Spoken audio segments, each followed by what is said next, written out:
I'll preface this update by saying, to those who haven't read my first post, I'd strongly suggest you do so. Otherwise, all of this will make even less sense. There's a window in my kitchen. Through the murky glass, my eyes find them. They don't move, they don't multiply nor shrink or grow, but they watch me. It's been like this all week. I flash glimpses of them waiting for the kettle to boil, or when I venture to the fridge. Hell, it's silly, I know. Petrified of two little lions carved into a tree. But when I see them, I'm a kid back in those woods all over again. Logging tariffs. That had been my explanation. That tree was marked to be felled. It never was. It was a bad excuse, I know. But for a time, it brought me some comfort. I mean, for fuck's sake, I'm looking at them as I type this. The closest thing I can compare how I feel to is when there's a spider in the corner of your room. It may move, it may not. After the first few days, I couldn't take it anymore. I took the car and drove home. Well, to my parents' house. I spent a day there and never disclosed why I'd come to stay. Mom and Dad didn't seem to mind all that much, plying me with the usual cakes and biscuits, cheerily sending me home before nightfall. I was in a somewhat better mood walking through my front door that night. Not that it lasted. So, I guess I should get to the point and explain myself. Ever since I got home, there's been a dog on my lap.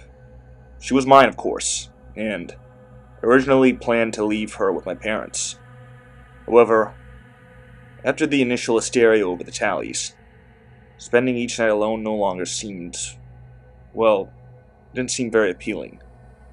So, I brought home some company, and maybe, subconsciously, some protection. She was quite possibly the soppiest German shepherd on the planet. More fluff than a brain. If you were to tell me she'd spent 99% of her life sprawled out languidly in a sunspot, it wouldn't have surprised me, actually. I've had her since she was a puppy, and from memory, I don't think I've ever heard her growl, let alone do what she did last night. I tell you all of this to illustrate the fact I know my own dog. The usual dirty English sky had been stained in swaths of stormy grays and stormy blues yesterday evening. I had let her out back to do her business, and, well, she just plain refused to leave the house. Finding this odd, I'd quickly poked my head out of the door and scanned the back garden, half expecting to see, well, something at least. The darkness had begun to set in, but it had still been light enough to see all the way to the tree line. The only thing of note were the tallies. After a few minutes of begging her and eventually bribing her with some treats, she eventually gave in. Not long gone, she briskly returned, nearly sweeping me off my feet in her rush to re-enter the house, where she was safe. Despite her initially rather odd behavior, she had returned mostly to normal by the time it came for bed. Step by step, I'd follow my, as per usual, arbitrary routine, and just as I nestled into bed, she began growling. Begrudgingly, I'd thrown off the covers and staggered to my bedroom door, thrown it wide open and taken a look down the dim flight of stairs to assess what the issue was. Silence no longer filled the house, but her whimpers did. Now, I'll be honest with you all. Growing up, I didn't have many friends. I don't have many to this day, still. I suppose, looking back on it, Josh and Richard were the closest I'd ever been to real friends. Despite that, as long as I can remember, I've always had her. So, to see her in that state deeply concerned me. I could just about, through the dark, make out her shape, as it cowered in the shadow of the front door. She'd never been much of a guard dog, but last night she was. For no discernible reason, To me at least. She had jolted upright. Then, she had scratched and clawed at the door. Then, she began to bark. I had stood there completely and utterly dumbfounded, seconds away from thundering down the stairs to scoop her up in my arms and tell her everything would be okay when there was a scream. Shrill and ear-piercing. It hung in the silence. It certainly wouldn't be the last. I had shouted at her, screamed for her to come up the stairs, but she didn't turn away from the door. Maybe 5 or 10 minutes passed before I returned to my room. All attempts to get her to come up to me had failed, and there was no fucking way I was going downstairs. Was it selfish? Undeniably. But to be entirely honest, I wasn't exactly thinking straight. Like a 5-year-old, I cowered under my covers. Another noise had begun to drift through the night. Footsteps. They were faint. Nothing but a subtle crunching in the leaves. But they were still there. The thunder had begun. So too had the rain. It churned and crashed against the window with such vigor, I had thought the pane would give way. The dog had gotten louder, and I could hear her even with my fingers in my ears. I quite genuinely think I had begun to cry. Intensifying, the footsteps had turned into an oh-so-familiar tumult. First the trees began to creak, as if in resistance to being pulled from the very earth. Then came the salvo of light objects forgotten to the storm. Next was the deafening screams and shouts, which by then had seemed to coalesce outside my bedroom window. An amalgamation of voices from all genders and ages. Finally, and through it all, came her howls. Then came the silence. I don't even know how long I sat there, shaking and sobbing under the covers. The silence persisted. It had taken all the courage in me to move for the first time. I had poked a single hand outside the blanket, roped the nightstand from my phone, and pulled it back under with me. The blinding flash of the phone screen produced an honestly rather visceral reaction in me. After my eyes adjusted, I could just about make out my reflection. I looked terrible. My eyes were all red and puffy from crying, and I just looked so distraught. Seeing myself like this was rather sobering, and I decided I just needed to grow up. Sliding out from beneath my covers, away from safety, I took in my surroundings. I'd half expected to see a blown-in window and billowing curtains, but I didn't. Everything was in order. I let out an audible sigh of relief, and started towards the door when there came a knocking. Where, you may ask? The front door? Bedroom door? No. It came from the window. It was a calm series of raps against the glass.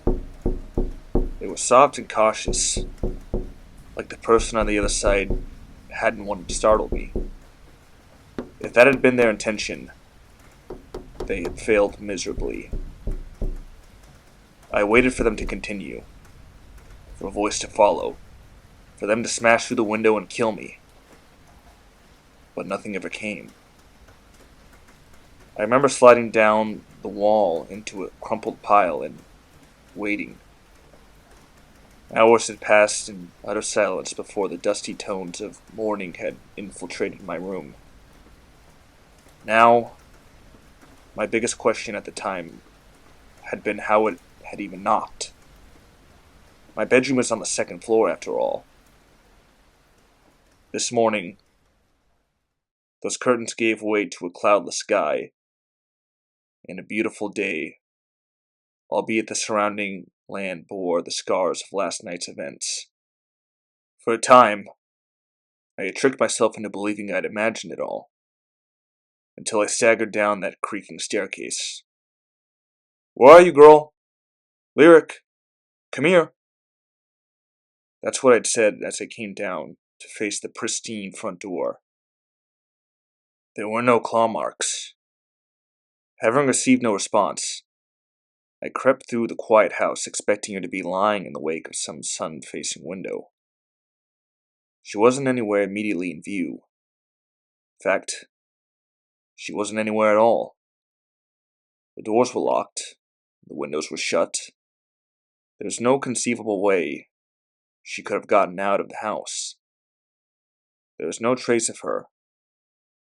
It is simply as if she never existed.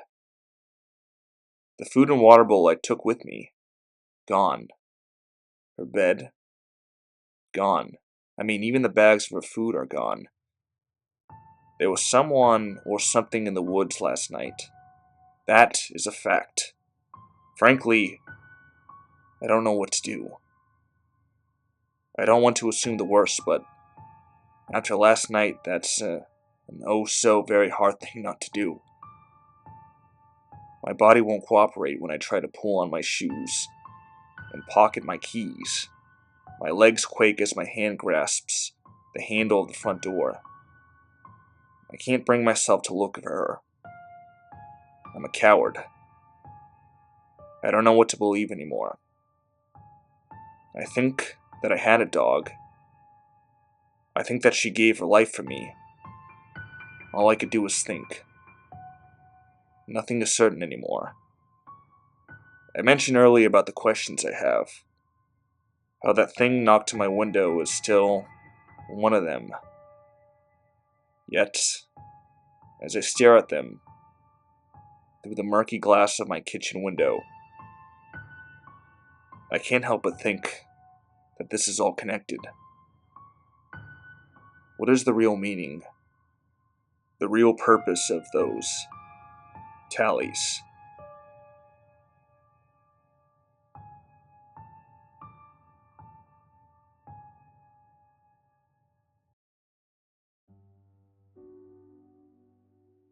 Hey, welcome back to part 2 of There Was Something in the Woods with Us That Night.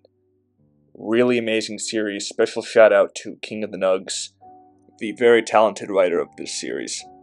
I'm really looking forward to the next few installments that he's got over there. Go ahead and check out the original story. I'm going to leave it in the description, as well as I'm going to leave part 1 at the end credits, as well as in the description.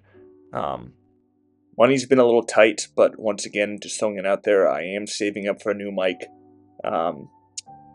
I am also in the process of doing collaborations with new friends of the channel, and I got another collaboration coming out this Thursday, Friday night, with our good friend, the Chilling Shivers Chronicles. So stay tuned.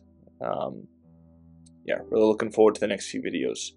Thank you for all your support and views. If you liked this video, go ahead and check out the original story, as well as, if it behooves you, leave a like, comment, or subscribe. I'll catch you guys in the coming few days, and thank you again for all the subscribers. We hit 100 recently. I honestly didn't think I would have that growth anytime this soon, this fast, so I just want to thank people who subscribe, the people who are watching my videos. This really means a lot. Because of this momentous occasion, I'm going to be making a 100 subscriber special pretty soon, and I think, at least I hope you guys will like the video. It's going to be a really special one. So, have a good night. Stay tuned.